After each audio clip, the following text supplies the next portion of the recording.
నమస్తే అండి. I'm doctor Sridhar Reddy అనే consultant orthopaedic and joint replacement surgeon, it's Shravani hospital, Madhapur. ఇవాళ మన టాపిక్ ప్లాస్మా థెరపీ మీద అండి.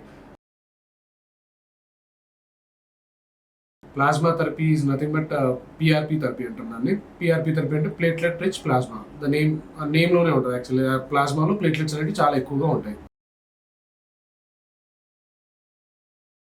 ఈ పిఆర్పి అనేది మనకి ఎట్లా పనిచేస్తుందంటే, ఈ ప్లేట్లెట్ ఇచ్చిన ప్లాస్మా ఎక్కడైతే మనం ఇవ్వాలనుకున్నామో అక్కడ ఇచ్చినప్పుడు ఈ ప్లేట్లెట్స్ అనేటివి మనకు గ్రోత్ ఫ్యాక్టర్స్ అనేటివి రిలీజ్ చేస్తాయి. ఈ గ్రోత్ ఫ్యాక్టర్స్ అండ్ కొన్ని కెమికల్ మీడియేటర్స్ ఉంటాయి. ఇవి రిలీజ్ చేసినప్పుడు ఏంటంటే ఇన్ఫ్లమేషన్, ఆ ఏరియాలో ఇన్ఫ్లమేషన్ అనేది తగ్గించి స్వెల్లింగ్ తగ్గుతుంది అండ్ పెయిన్ కూడా తగ్గుతుంది. అండ్ ఫర్దర్గా ఈ గ్రోత్ ఫ్యాక్టర్స్ అక్కడ కార్టిలేజ్ డీజనరేషన్ అనేది ఆపేసి రీజనరేషన్ అనేది కొంచెం ప్రోత్సహిస్తుంది. సో దట్ ఫర్దర్గా పెయిన్ తగ్గుతుంది అండ్ మొబిలిటీ కూడా అనేది ఇంక్రీజ్ అవుతుంది. ఇది ఎప్పుడు ఇస్తాము? జనరల్గా ఇదేంటంటే పేషెంట్ దగ్గర నుంచి ఒక 20 ml ఆఫ్ బ్లడ్ తీసుకొని దాన్ని మనం సెంట్రిఫ్యూజ్ చేసి ఈ ప్లేట్లెట్స్ అనేది సపరేట్గా ఐసోలేట్ చేస్తాం. ఐసోలేట్ చేసి దాన్ని ఎక్కడ ఇవ్వాలనుకుంటామో అక్కడ ఇస్తాం. జనరల్ ఎక్కడ ఏ కండిషన్స్లో ఇస్తాము అంటే, జనరల్ మోస్ట్ కామన్ ఈజ్ నీ అండి. నీలో కూడా మనకు గ్రేడ్స్ ఉంటాయి. అరగడం అనేది గ్రేడ్ 1 నుంచి 4 వరకు ఉంటుంది. 1, 2, 3, 4 లా. 1 is like very mild, like 4 is like very severe. ఈ 2-3 స్టేజెస్లో మాత్రమే ఈ పిఆర్పి ఇస్తే యూస్ఫుల్ ఉంటుంది.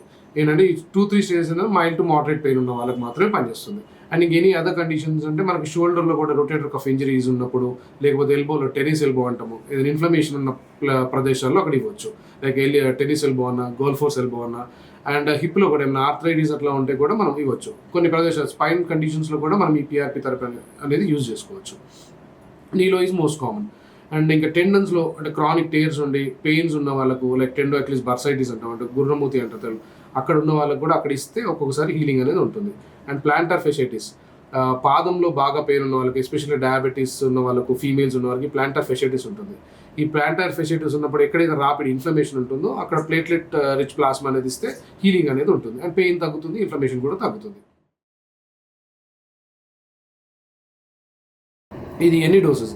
జనరల్గా మన నీస్లో ఏంటంటే 3 డోసెస్ ఇస్తాము, 3 వీక్స్ అపార్ట్. 3 వారాల గ్యాప్లో 3 డోసెస్ లాగా ఇస్తాము. ఇది ఫర్దర్గా ఎన్ని రోజులు పనిచేస్తుంది అనే దానికి ఏంటంటే మనకు depends on person to person. అంటే జనరల్ 6 months to 5 years వరకు పనిచేయచ్చు. ఇది ప్రికాషన్స్ ఏంటంటే మనం ఇచ్చే ముందు నీ అనేది ఏదైనా ప్లేస్ క్లీన్గా చేసేసుకొని దాని తర్వాత స్టెరైల్ వేలో ఇస్తాము. అండ్ 3 డోసెస్ 3 వీక్స్ అపార్ట్ ఇస్తాము.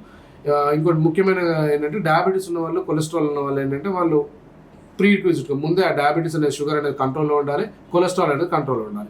అదర్వైజ్ ఈ షుగర్స్ లేకపోతే కొలెస్ట్రాల్ అనేది ఎక్కువ ఉన్నప్పుడు ఈ ప్లేట్లెట్ యాక్టివిటీ అనే దాన్ని తగ్గిస్తుంది. సో దట్ రిజల్ట్స్ అనేవి కొంచెం బాగుండవు. కంపేర్ టు నార్మల్ పీపుల్తో కంపేర్ చేస్తే వీళ్ళకి రిజల్ట్స్ అంతా తక్కువగా ఉంటాయి. ఇది మోస్ట్ కామన్గా పిఆర్పి అనగా